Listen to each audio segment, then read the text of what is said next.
The other question is how do you access the resources the city might have? And I've got to give a plug for Mayor Chris Coleman, because after years and years and believe me, I'm old enough that, actually I'm very old, I've been around a long time, and I've seen lots of years of a terrible job communicating the kinds of help that the city can offer. Chris Coleman has directed his departments and appointed the right people with the right stuff to change the way the city works. I think we're working harder and harder to connect people with the least amount of bureaucracy, and I think that's only going to become better. The other suggestion I have is not just city dollars that we might have, because frankly they're diminishing at this point, but let's look at making the city become a good matchmaker, because we do help. I'll give you an example. We help schools and colleges. McFarlane Smith, the College of Music. I thought about that because I saw the microphone here, which has seen its better days. It looks like it's about to be broken. But I was at a small business, a music store today, because I'm a musician as well. And the owner of the music store was creating box after box of music stands. Where were they going? McFarlane Smith, a music school that has some 700 students in downtown St. Paul. Now there's a market, but there's also a match that could be made. What other things does McFarlane Smith purchase that could be going to small minority-owned businesses? What about all the other colleges, Hamlin, Concordia, St. Thomas? They're everywhere. We have more colleges and secondary education schools per capita than any other city in the United States, except Boston. So again, a huge market. Let's see if we can work together to tap that, these sort of secondary connections that we can make connections for and with people. Thank you.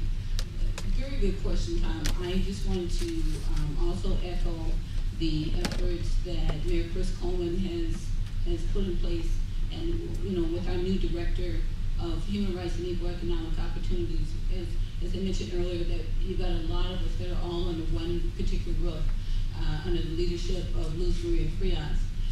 That still allows me to go out and do a lot of that outreach. As a matter of fact, as we were putting things together for this particular forum, I brought the information to her. How do you take a lot of information that you've gathered from around the city, where you have people that are saying this is what we need, this is what we want, and at the same time they're trying to stay afloat. And she said, hit the streets. She said, knock on the doors. Make sure that you get the people that you want in the room. Make sure that the voices that you're listening to are also heard in this particular effort. So as a result of all that, it's given us an opportunity to continue to support the construction partnering programs, where I brought a couple of numbers here with me that I'm pretty proud of. 35 minority and women-owned businesses participated in the construction partnering program last year. And as a result of meeting together once a month, everyone bringing the opportunities together. We bring opportunities from DSI, from PED, from Parks and Recs, anything that we've got going on.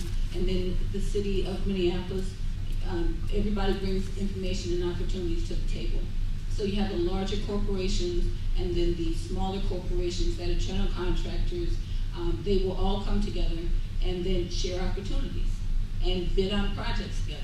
We help in 2008, I've got to say that CPP reported the contract awards of almost $60 million, $60 million in 2008.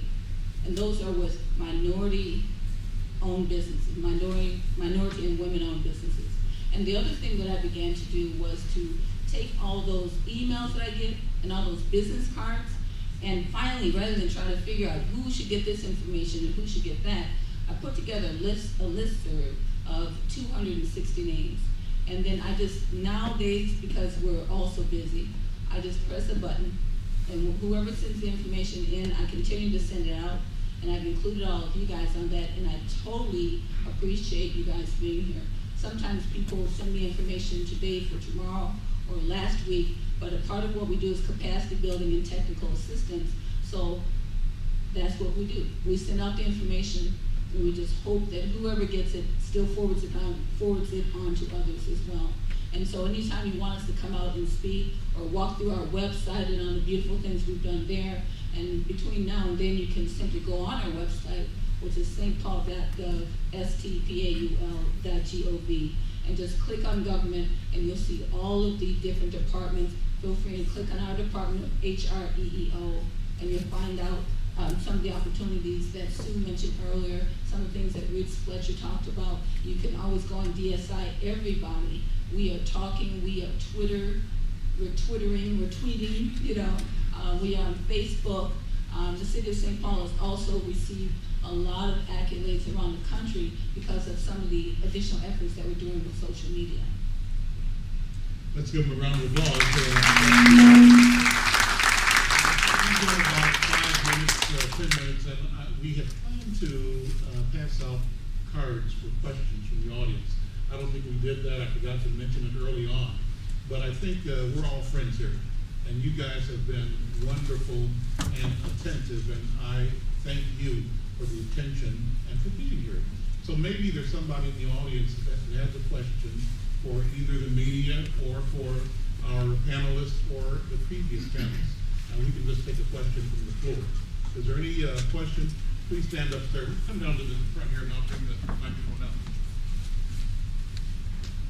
And be brief and say your name, and thank you for the question. My name is Onadibe. First question is from John. Can you give us an idea of the down payment requirements for the loans that your bank give out? Are you in a business? Yes. What's your thing of business? I'm an architect and I've been banking with John's Bank for about 9 years now. Down payment requirements vary considerably. You know, if there is, let's say you're an existing company that has been in business for a long period of time and you're buying a piece of equipment, we may finance 100% of that equipment.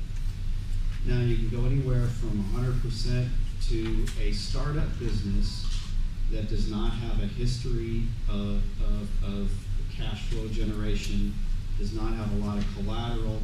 Perhaps we can use an SBA loan to help that business. But there may be a 25 to a 40% down payment in that scenario. And I can tell you that down payments and equity injection requirements have increased dramatically over the last year. Banks throughout the country, my peers that I stay in regular contact with throughout the country, were regularly doing 10% down on SBA loans for new franchises, for example. And that has pretty much gone away. I mean, those have definitely increased. Other question? Yes, sir. Say your name. I'm Mark Timothy. I'm in the commercial real estate business and venture capitalist. I have a question for Nene. Nene has done a lot of research work for broadband, and a lot of the larger cities have gotten into a lot of the money from the federal government on the stimulus package.